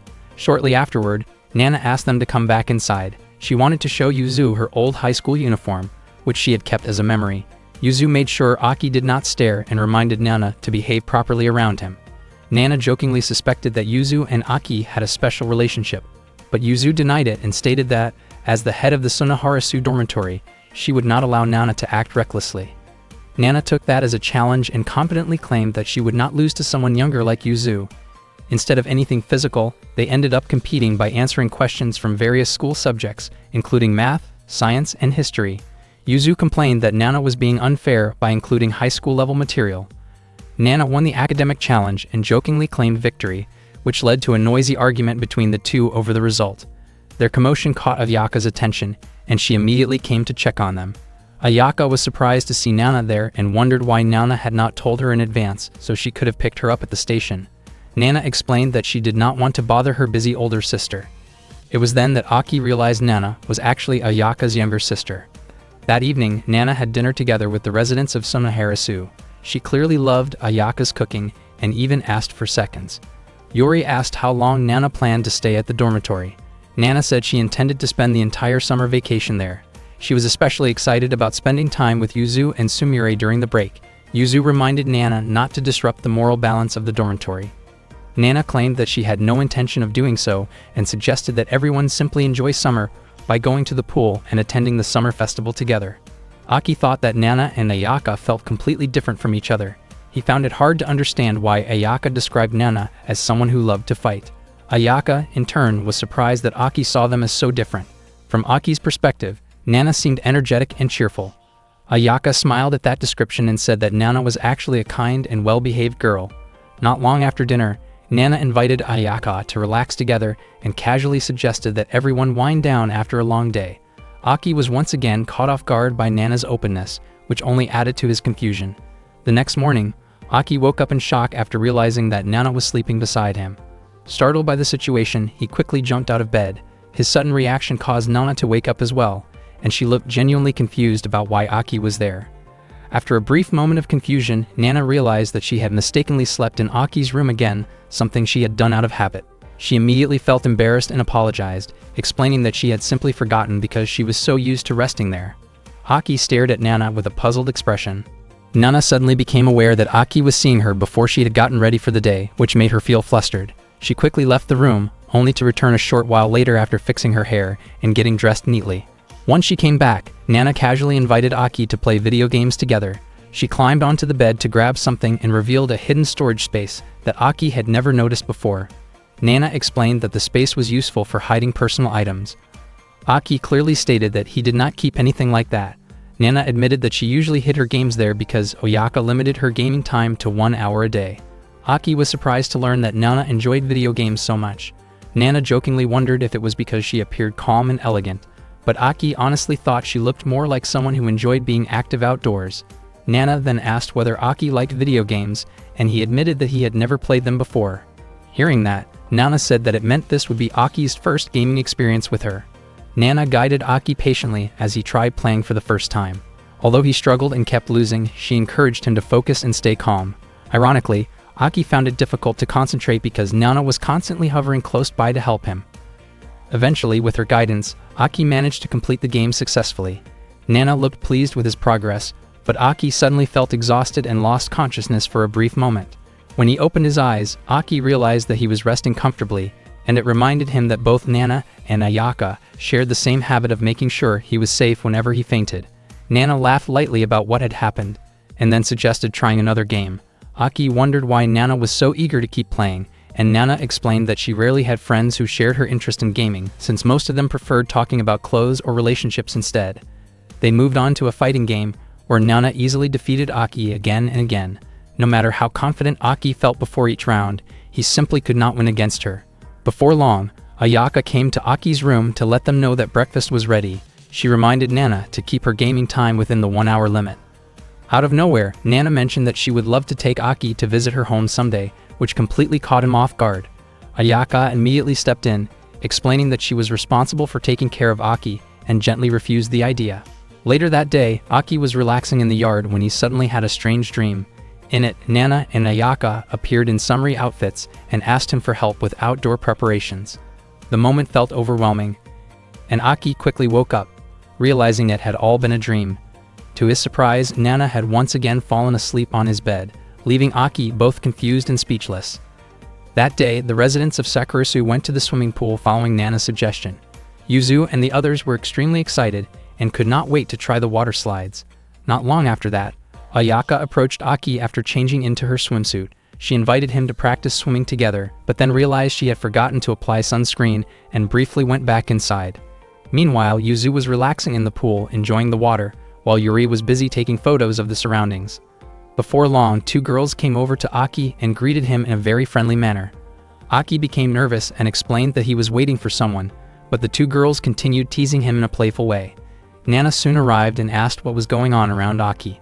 It turned out that the two girls were Nana's friends, Maiko and Maya. Nana was genuinely surprised to find her friends there, especially seeing them joking around with Aki. Maiko and Maya introduced themselves to him and explained that they were Nana's school friends. They also mentioned that they tended to be curious about people younger than them. Maiko wondered if Aki was the same boy they had seen before and admitted that she had not expected him to be a boy. She gave him a friendly hug and commented that he had a very cute appearance. They then asked whether Aki was Nana's boyfriend, which left Aki completely stunned by the misunderstanding. Nana responded by saying that Aki was someone very important to her, almost like someone she looked after personally. Aki had no idea how to properly clear up the situation. Not long after that, Ayaka returned and approached Aki again. Nana introduced Ayaka to Maiko and Maya, and Ayaka responded warmly, thanking them for keeping Nana company. Maiko and Maya admitted that Ayaka's mature and composed appearance left a strong impression on them. Suddenly, Nana quietly asked Ayaka if she could spend the entire day with Aki, explaining that she had already told her friends that Aki was under her care. Ayaka refused, since she had already promised to teach Aki how to swim that day.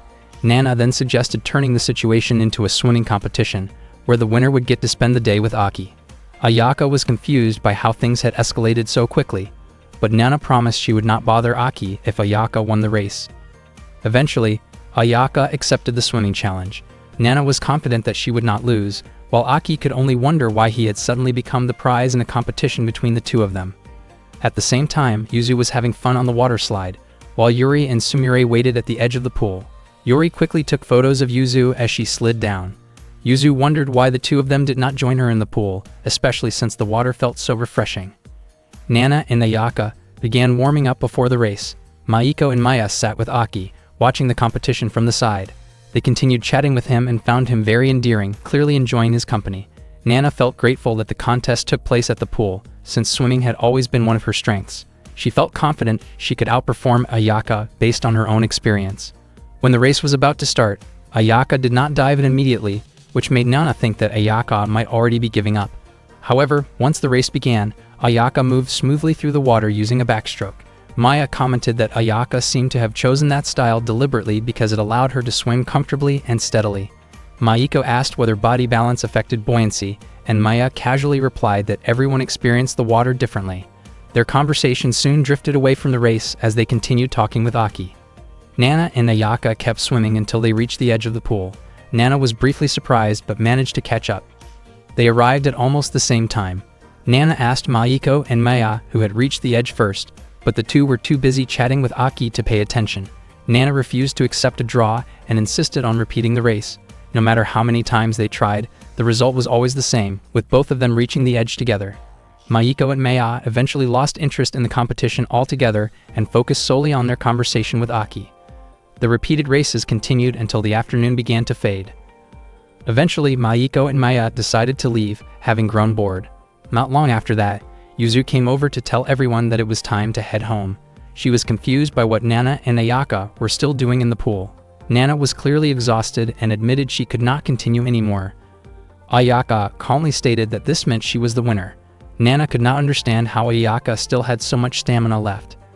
Ayaka then approached Aki again and suggested continuing their swimming practice, but Aki pointed out that the pool was about to close. At that point, Yuri and the others were already waiting for them outside. A disturbing scene appeared in the movie that Yuzu and Aki were watching together. Yuzu reacted in fear and tightly closed her eyes. Seeing this, Aki suggested that Yuzu did not need to keep watching. For Yuzu, summer had always been closely associated with horror movies. Every time a scary scene began, she would panic and scream. Aki thought that only little kids would get scared by movies like that. Yuzu, however, believed that mocking ghosts could bring bad luck or a curse. Suddenly, Nana showed up and startled them, causing Aki to panic instead.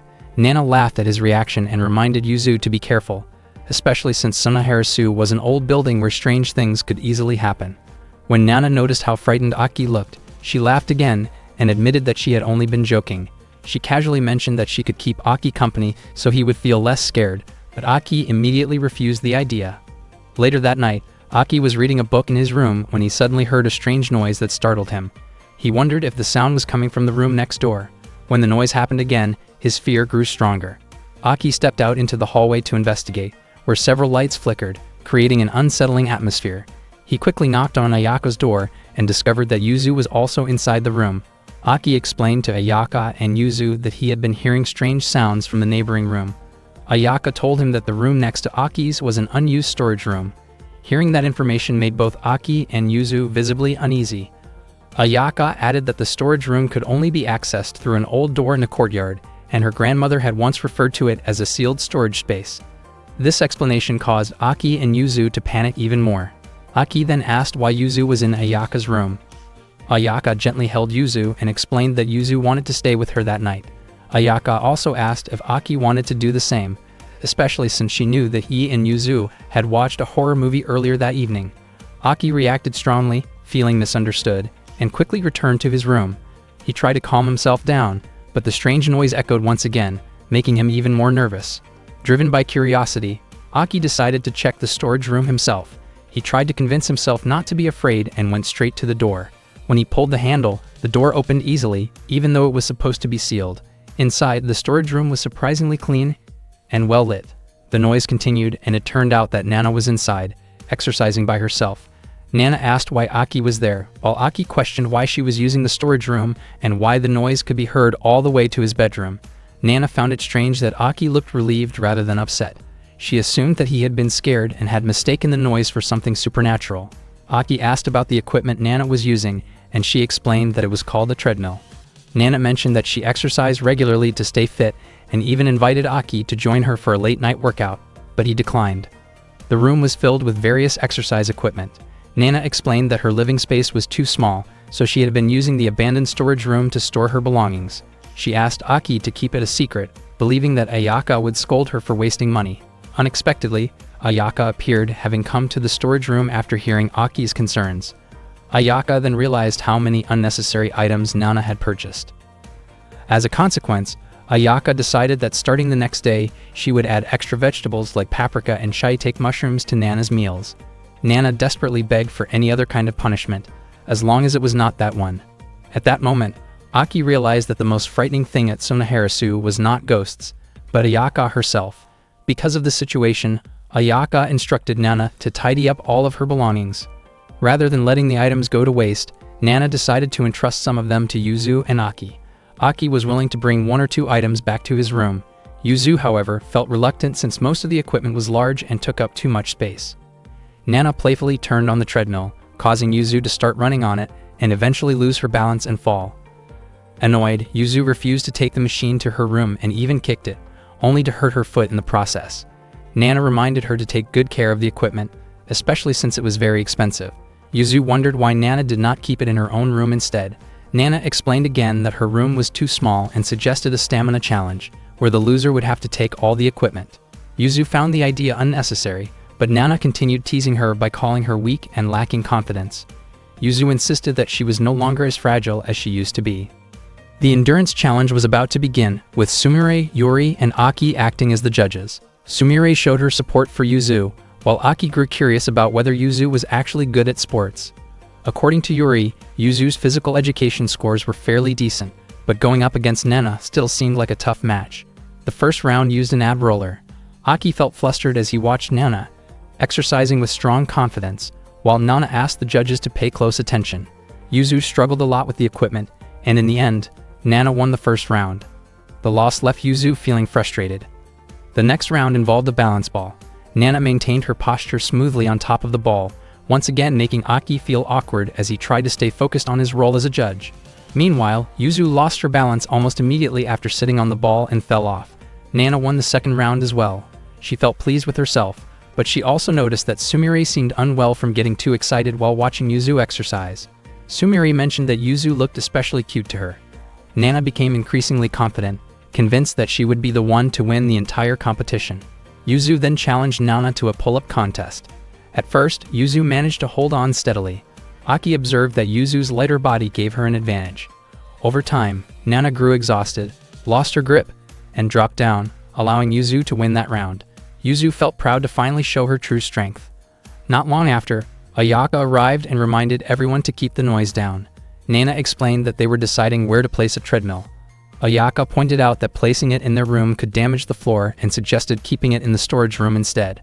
The group felt disappointed after putting so much effort into the endurance challenge.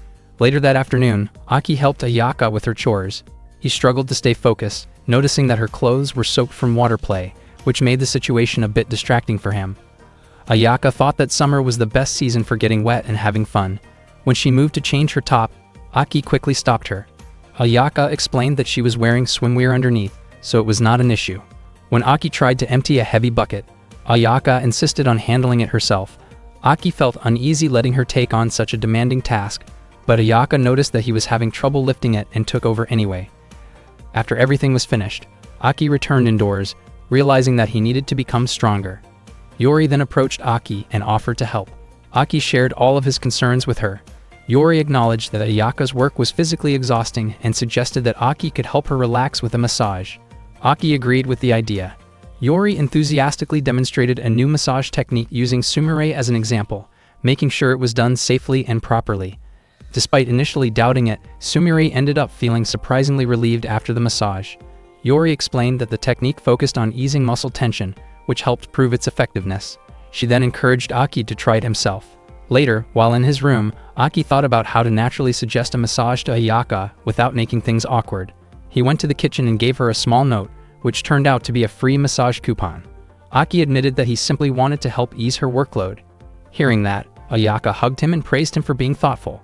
She decided to use the coupon right away. Aki began massaging Ayaka's shoulders, and she encouraged him to apply more pressure. After working on her shoulders and neck for a while, Aki carefully tried a different area to help her relax further. Ayaka reacted in surprise and turned to look at him. Aki became embarrassed and explained that he only wanted to help her feel less tired. Ayaka teased him lightly, calling him a bit inappropriate. Aki then used the proper technique Yuri had taught him, but Ayaka did not react the same way Sumire had earlier. After a short while, Ayaka asked him to stop, saying she already felt much better. She admitted that she did not expect Aki to be so skilled and felt more energized afterward, even becoming motivated to prepare snacks.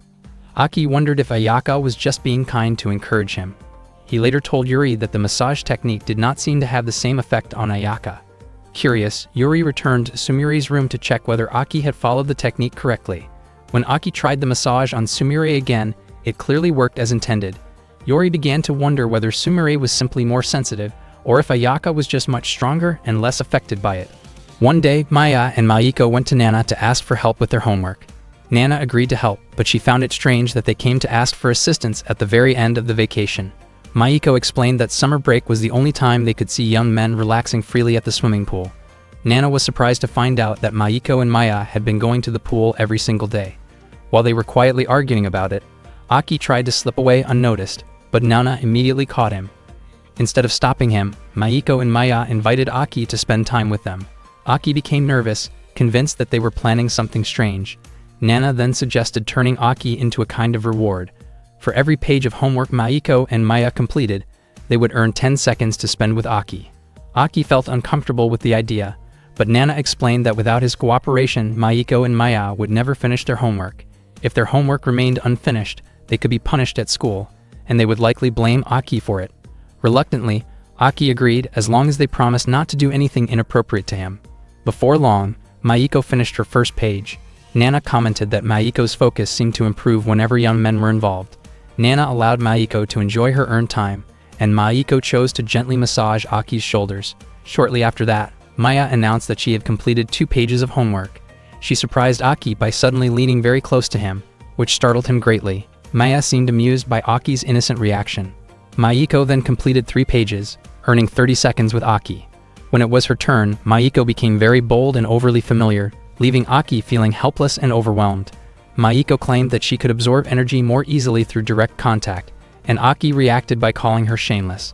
Nana quickly intervened and pulled Aki away once the time was up. After that, Maiko and Maya became much more serious about finishing their homework. though their behavior toward Aki grew increasingly intense. Once they were exhausted, they decided to take a short break. Not long afterward, Ayaka arrived and served tea. Mayiko suggested playing a game called the King Game.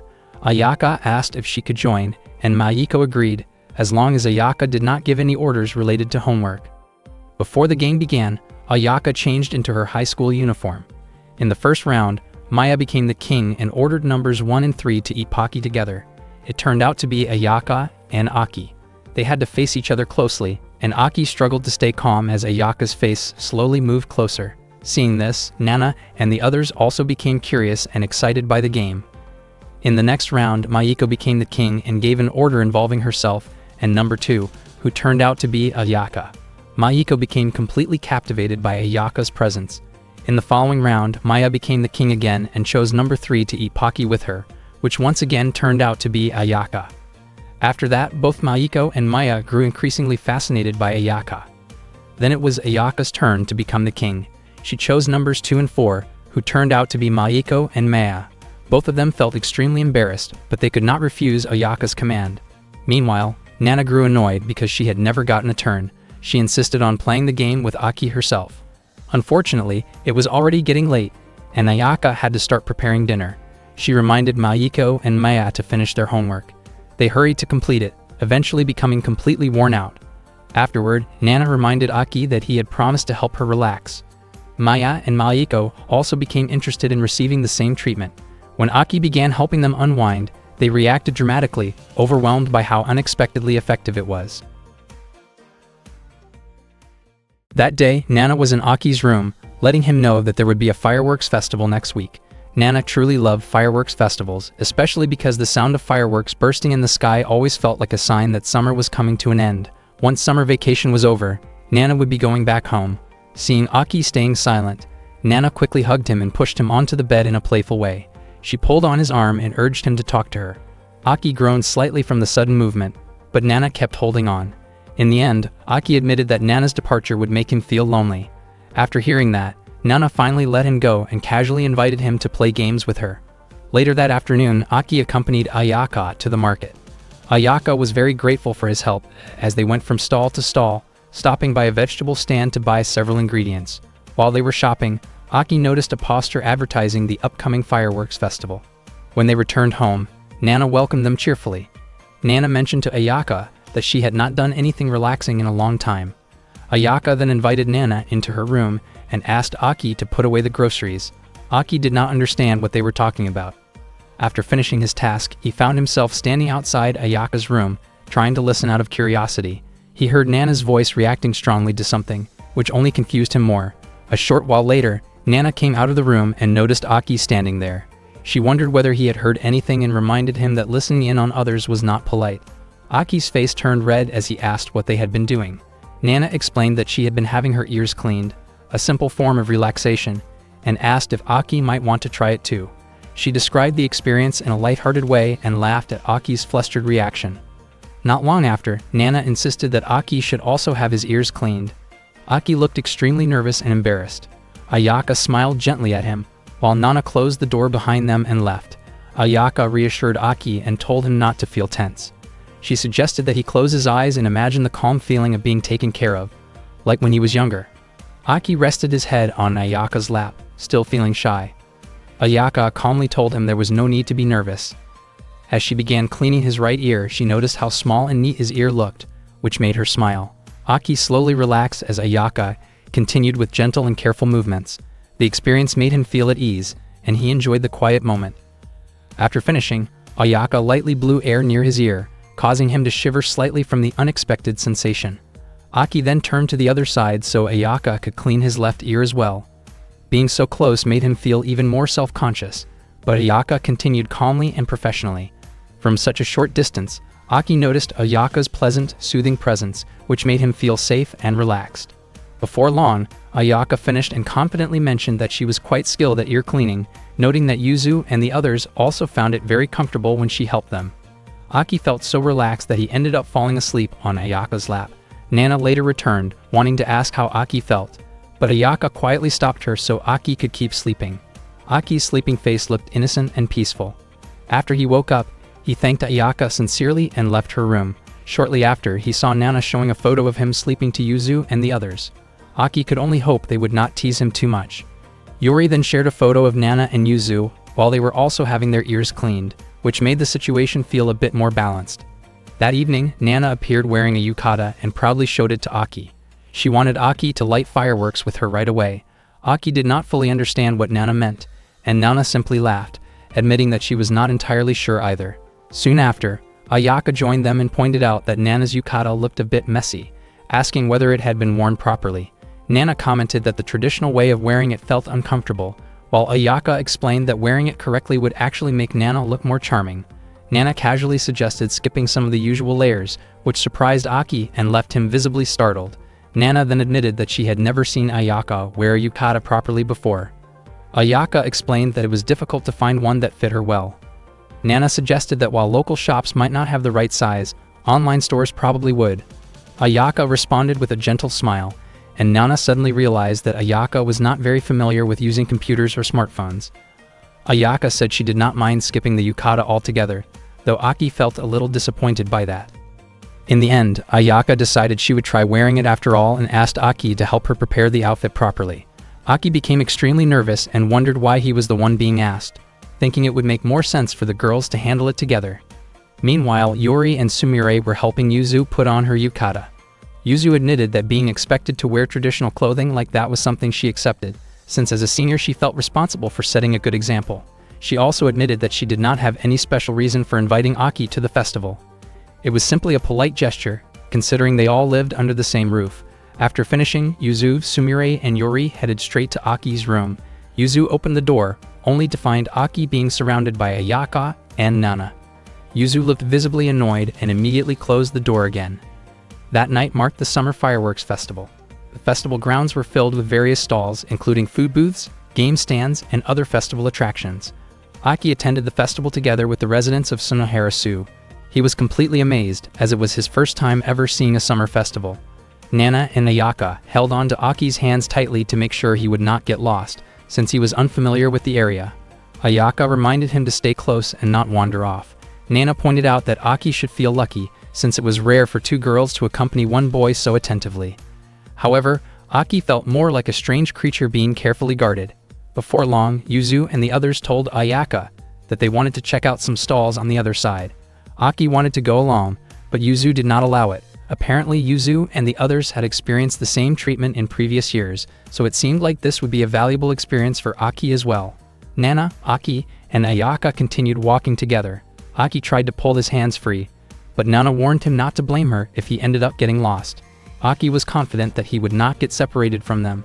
The three of them headed to a shooting game booth. Nana took her shot and successfully won a prize. Aki thought it was impressive and wanted to try the game himself. Noticing that Aki was holding the toy gun incorrectly, Nana stepped in to guide him, explaining that because of his small build, he needed to hold it with both hands and lower his stance slightly to steady himself. Nana stood very close while helping him, which made Aki feel nervous and flustered. Unfortunately, he still failed to win a prize. After that, they continued walking around the festival. Aki was confused when Nana took his hand again, but she explained that she considered the shooting game a competition, and since Aki lost, she felt justified in holding his hand. Next, Nana invited Aki to try the goldfish scooping game. Sadly, Aki was unable to catch a single fish, while Nana easily scooped up several with her net. Nana teased Aki for his poor results. She then returned all the fish she caught to the vendor. Aki wondered why she would do that, and Nana explained that she would not be able to take care of them properly. Soon after, Maiko and Maya approached them. They began to tease Aki, but Nana quickly stepped in to stop them. The group continued walking together. Maiko and Maya had come to the festival hoping to see young men wearing yukata, but most of the men they encountered were already with partners. That was why they became overly excited when they met Aki. Nana immediately stopped Maya when she tried to get too close to him. Before long, they stopped by Yatsuho's stall. Yatsuho greeted them cheerfully and jokingly referred to it as a girls' outing, which Aki objected to since he was a boy. Yatsuho's stall sold various kinds of food, and she recommended that Aki try buttered potatoes with squid innards, edamame, fried tofu, and grilled squid. She also offered a special sake to Ayaka, but Ayaka declined because she was acting as Aki's supervisor that night. Yatsuho was surprised to learn that so many people were assigned to look after Aki. After that, Ayaka fed Aki some snacks and Nana and the others soon followed suit. Aki ended up having to taste a wide variety of food. Eventually, he admitted that he could not take it anymore and ran off. Mayuko began to wonder if their behavior toward Aki had been too much. Meanwhile, Yuzu and the others were spending time at a game booth. Yori grew curious about what Aki and the others were doing. Yuzu claimed that she did not care about Aki at all. Aki ran so far that he ended up in a place he did not recognize. Not long after, Yuzu received news that Aki was missing. Nana and the others had already split up to search for him. Nana asked Yuzu to contact her immediately if she found him. Even then, they still could not locate Aki. Aki realized that he had run much farther than he thought and decided that he needed to head back. Suddenly, fireworks lit up the night sky. Aki thought that he should have been watching them together with Ayaka and the others, and he felt deeply guilty. Just then, Ayaka finally found him. Aki's eyes filled with tears when he saw her standing in front of him. He cried and apologized for causing so much trouble. Ayaka realized that Aki truly needed her care and attention. She held him tightly to comfort him. At the same time, Yuzu and the others were still searching for Aki. Mayuko and Maya asked some children if they had seen him, but they ended up teasing them as well, which made Nana scold them. Ayaka and Aki quietly enjoyed the fireworks together. Ayaka then suggested that they return since everyone was worried about him. She held Aki's hand firmly to make sure he would not run off again. Aki's face turned red because of the way Ayaka treated him as they walked toward the festival grounds. Along the way, Aki kept wondering whether the atmosphere around them could be called romantic. Ayaka smiled at him, which only made him feel even more nervous. Suddenly, Yuzu's voice was heard from the information center, calling out to Aki and asking where he was. Yuzu also asked him to return right away. Aki was startled when he heard Yuzu's voice. Ayaka smiled again and encouraged Aki to quickly go meet the others. Ayaka and Aki then joined their friends to watch the fireworks together, and everyone looked genuinely happy. The final burst of fireworks was especially large and magnificent, filling the sky. After the last firework exploded, the summer festival finally came to an end. The next day, Nana invited Aki to play games with her. As usual, Aki sat close to Nana while they played, and Nana stayed right behind him in a relaxed and friendly way. Nana teased Aki for being bad at games, just like always, because he kept losing. Even so, Aki did not give up easily and continued trying again and again. Nana mentioned that she wanted them to play games together again the next time they met during the following vacation, and she hoped that Aki would be better than before. That day, Nana was getting ready to return home. Nana said goodbye to Aki and the others, and she admitted that she felt happy even though her stay at Sunaharasu was short. She felt that her summer vacation had been truly enjoyable because she spent it with everyone there. After Nana left the house, Aki looked sad and immediately went after her. He called out to Nana and promised that by the next time they met, he would already be much better at playing games. Hearing that, Nana turned around and smiled at Aki. Early in the morning, Yuzu and Aki were brushing their teeth together in the bathroom. Not long after that, Ayaka came in and reminded Aki that it was time to leave for school. Aki was captivated by Ayaka's appearance because she was wearing a maid uniform, and he wondered why she was dressed that way. Ayaka explained that they were going to help out in the shopping district that day. She had already asked Yuri to inform Aki beforehand, but Yuzu had forgotten to pass along the message. Ayaka then invited Aki to come with her to help at the shopping area, and Aki happily agreed. That day, Ayaka and Aki went to the shopping district together. When they arrived, Yatsuho greeted them enthusiastically and gave Aki a friendly hug. Aki noticed the faint smell of alcohol and assumed that Yatsuho might have already had a drink. Ayaka gently reminded Yatsuho to be careful around Aki. Aki then asked what kind of work they would be doing that day. Ayaka explained that there was a Sake-themed Oktoberfest-style event, and both of them would be helping out during the festival. Yatsuho welcomed Ayaka and Aki into her stall, which displayed a wide variety of beer and sake. She proudly mentioned that her grandfather had been a big fan of sake, which was why she took pride in the collection. Ayaka commented that Yatsuho had been doing a great job since taking over the sake shop. Hearing the compliment made Yatsuho look shy. Aki, on the other hand, did not immediately see Yatsuho as a particularly responsible worker. Ayaka then explained that the idea of asking a new student to help during the beer festival had actually come from Yatsuho. Yatsuho admitted that it was mostly an excuse so she would have extra help at the shop, which made Ayaka laugh. After that, Yatsuho told Aki to change into a uniform she had prepared. To Aki's surprise, it turned out to be a maid uniform. He could not understand why a boy like him was expected to wear something like that. Yatsuho explained that most of the helpers were usually women, so she only had that type of uniform available. She also casually mentioned that Aki's gentle facial features made the outfit look acceptable on him. Aki strongly wanted to refuse, but then he remembered the bag Yuri had given him earlier. Yuri had told him to open it, saying that he would probably need what was inside. Aki expected to find a male uniform, but instead Yuri had included a wig. With no other option, Aki reluctantly put on the maid uniform along with the wig Yuri had provided. Ayaka praised Aki's new look and said it suited him surprisingly well. Yatsuho also commented that he looked charming in a lighthearted way. Despite the compliments, Aki felt very uncomfortable with his appearance. Yatsuho explained that Oktoberfest originated in Germany, so she asked Aki to imagine that their shop was located there. She then invited everyone to officially start the event. As soon as the stall opened, customers began to arrive one after another.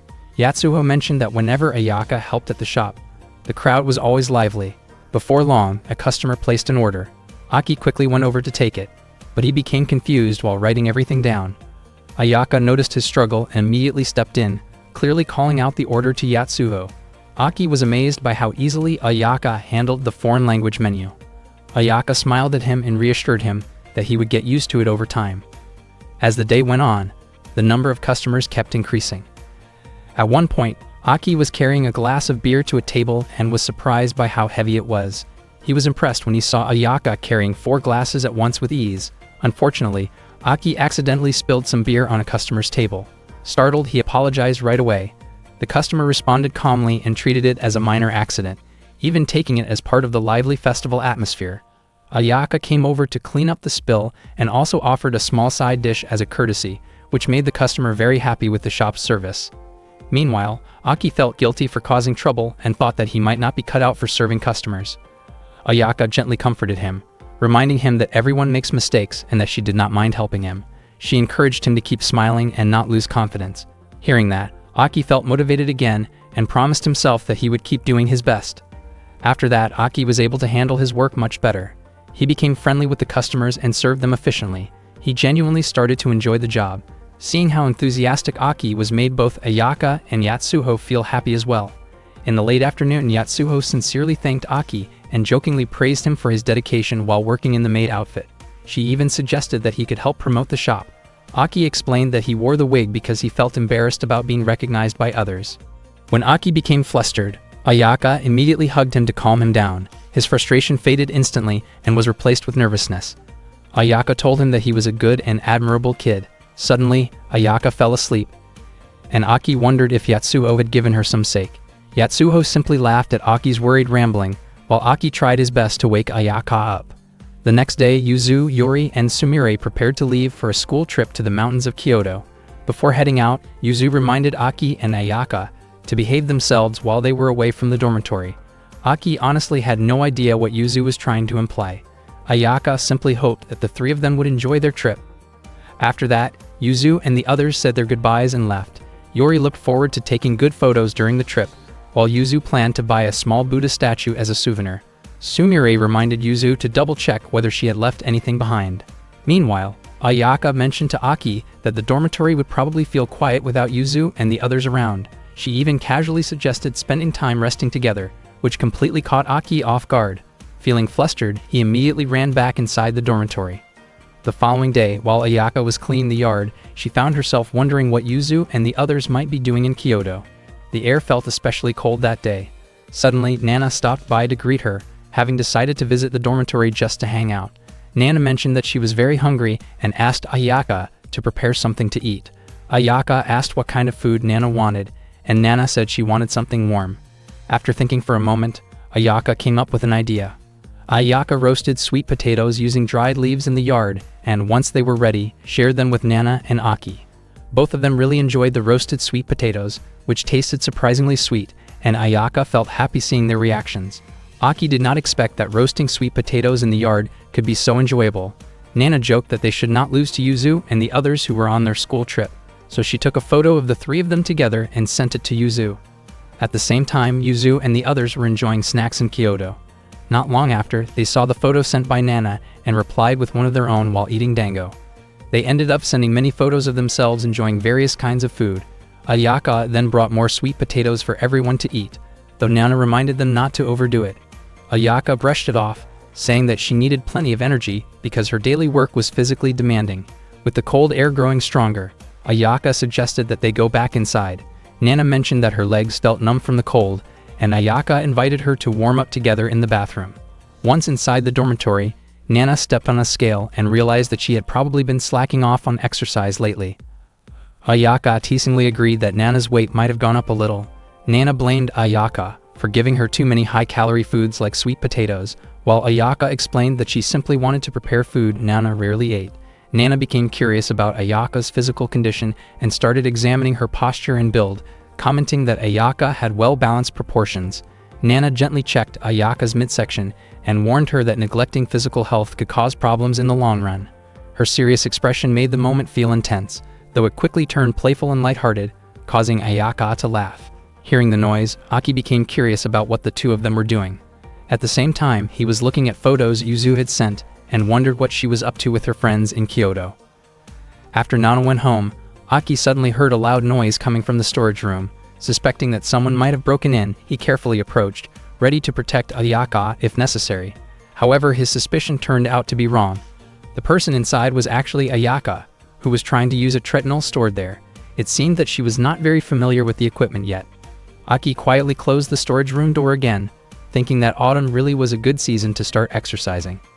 The next morning, Yuzu and the others returned from their school trip.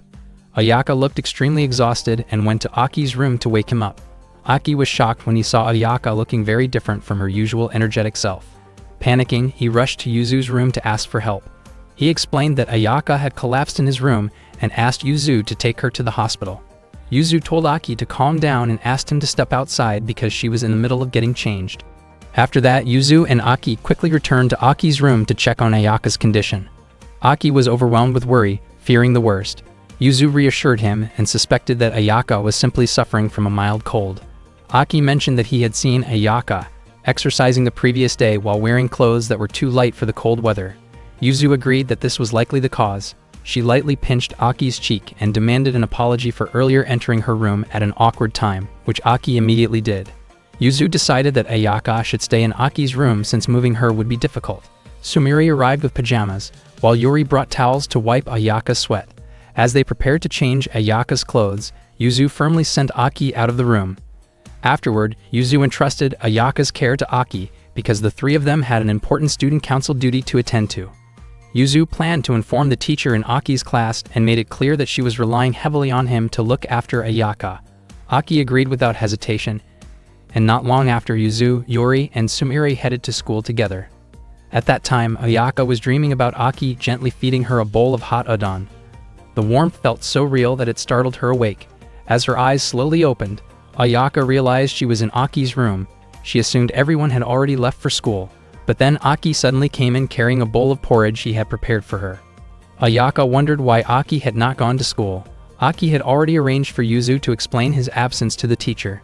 He could not bring himself to leave Ayaka alone while she was sick. He encouraged her to get plenty of rest and confidently mentioned that for that day, she could rely on him. Ayaka teased him by saying she did not usually want to depend on a student who skipped school. Aki looked a little guilty after hearing that, and Ayaka quickly admitted that she was only joking. Ayaka was eager to taste the porridge Aki had made. Without hesitation, she opened her mouth and accepted each spoonful from him. Aki became very nervous and shy while feeding her, but he focused on making sure she ate properly. After finishing the porridge, Ayaka thanked him sincerely.